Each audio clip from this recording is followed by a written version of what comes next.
right by. Especially I work in dealing with the infiltration of churches and religious institutions as well as government. That cover a tremendous number of institutions.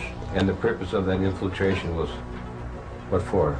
Well, the purpose is what the Roman Catholic system has all the time as her own purpose, is to infiltrate, to penetrate all the areas of life where the Roman Catholic can have control and access for the coming world government.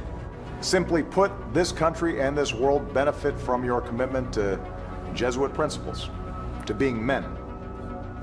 As a graduate of another great Jesuit institution, Xavier University, I have great affection for the value and purpose of a Jesuit education. What that means is, in preparation for that world government, the Roman Catholic institution, especially since the establishment of the Jesuit order in 1541, throughout all these 500 years, they've been in preparation and through infiltration and penetration of every level of society in order to take over the world politically and religiously. What a beautiful day the Lord has made. Holy Father, on behalf of Michelle and myself, welcome to the White House.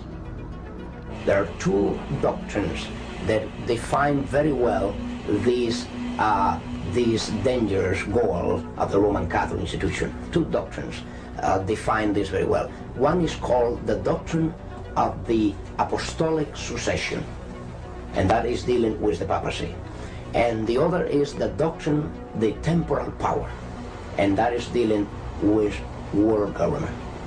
Of course, both, because you can see that even the Pope and his own individual office, he meet those requirements.